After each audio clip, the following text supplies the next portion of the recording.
All right, so let's start here with a very important question. Where do babies come from? Not the same question. What is MongoDB? Now, apart from its other qualifications, it's mainly a database.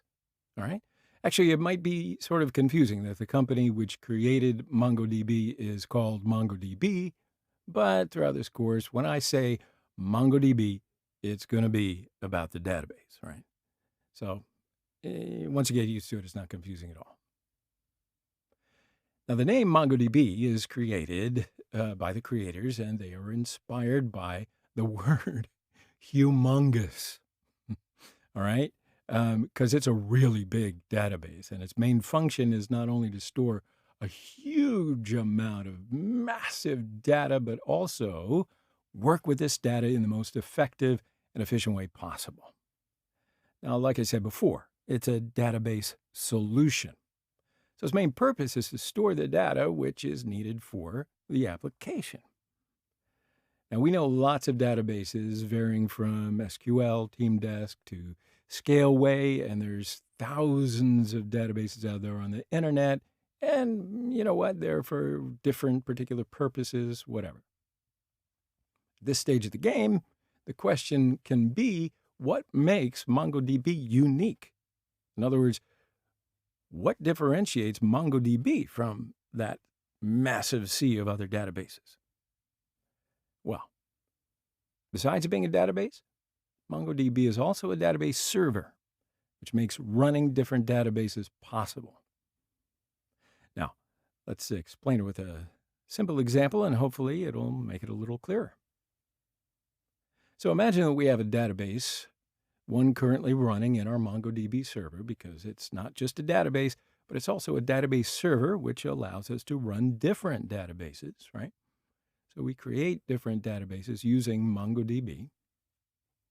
And just like the tables as a database in MySQL world, there are collections in MongoDB.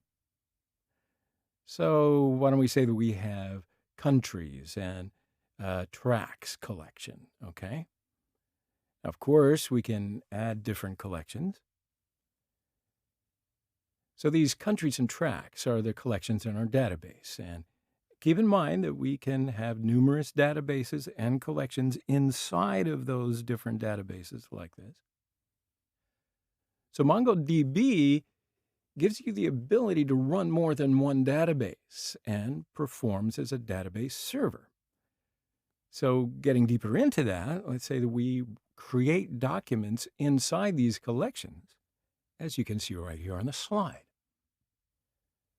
They're similar to the objects in JavaScript. So this is an advantage for those of you who have a certain amount of knowledge in JavaScript. But basically, this is how we store the data in MongoDB. We use this document format, the object format for those of you who have a JavaScript background. And you may start to notice, and ding, you realize that inside of these collections, you are schemaless. What? Yes. So MongoDB provides us flexibility. So it's a flexibility that SQL-based databases can't give us because of their strict attitude in the context of storing the data. So in other words, with MongoDB, we can store completely different data in a particular collection. And this provides an amazing capability to grow your database and your application as well. Now, that being said, it doesn't mean that you're totally free, right? This isn't anarchy here. Of course, you're going to have some kind of structure in a specific collection because your application will require it in order to work with all that data, right?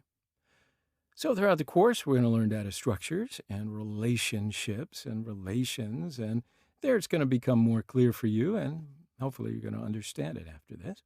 I'm sure you will.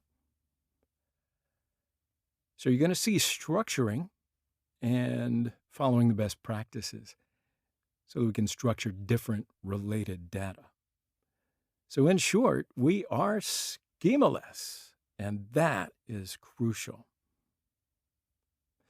So inside of the documents, we'll see here We can use JavaScript objects to store the data we want. And what I mean by that is we use the format called JSON, which is JavaScript object notation. And this is what that document looks like. All right, so we put curly braces before and after our keys in the document. The key consists of key names, as you see here, such as name, foundation, and location, and they have to be surrounded by double quotation marks. So after that, we've got a colon, and then the value of our key.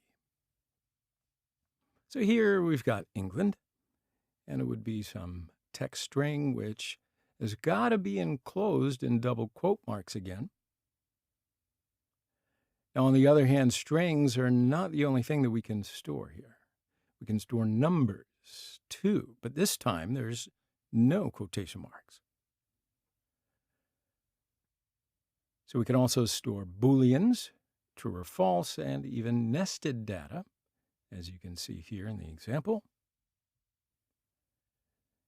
Foundation key and the location key have an embedded document. And again, we'll put curly braces. Inside of this, we can add another key value pair. And this enables us to store nested data in there. All right, so this is another useful feature of MongoDB. So now, of course, the question arises, you might be thinking this right now. Why is it helpful? Why? Well, this feature enables you to create relations between different data and store them in the same document. So that means that you can work and fetch data much more efficiently and a whole lot easier.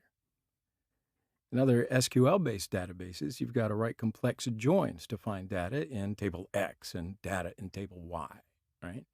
But in MongoDB, it's possible to fetch all of that data in one single document. Now, neighbors presents us a different usage with storage in MongoDB. So as you can see, there's a list of documents, and we can also have a list of strings or numbers. So in short, it'll allow us to store lists all in one document inside of a collection. Now you see here at the top, it says BSON, BSON in parentheses. Well, MongoDB converts JSON data, which you can see right here, into a binary version that can be stored and queried in a way more efficient way. So there's really no need to think about it so much because we're going to see JSON in this course.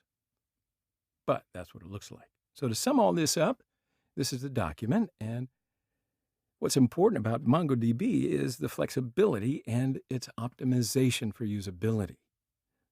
So that's what differentiates MongoDB from other database solutions, and what makes it efficient is this ability to query data in the format that we need rather than running complex restructurings on the server. All right, so now the question becomes, where am I going to use it? How does it fit into a modern web stack? Traditionally, Mongo's separated from the outside world. And by that, I mean the wide internet by, some type of web server. So here I reflect a Node server, and Mongo does not have a dependency on Node. But it's possible to use with a Ruby server, Python, Java, C#. And then shortly, whatever server you can imagine. All right?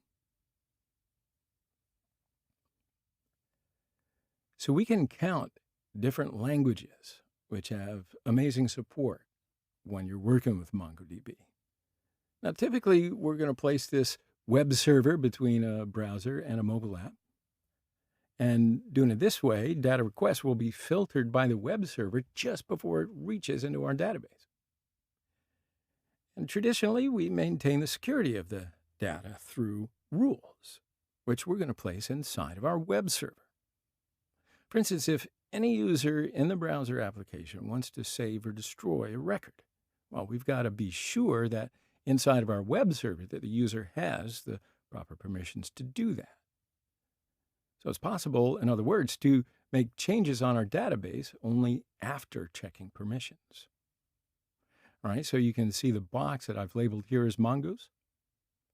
It is an ORM or OTM, which refers to Object Relational Mapper, or some call it ODM, an Object Data Mapping. But actually, these are just pretty cool terms that'll help you work with your database better.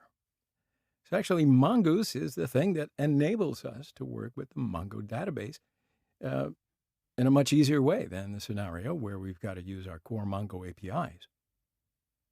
So even though we sometimes use Mongo directly, most of the time we're going to work with Mongoose just because it's industry standard practice. Okay? So we've talked a lot about the background of Mongo. Now it's time to dive into the terminology, and we're going to learn the fundamentals of Mongo, all right?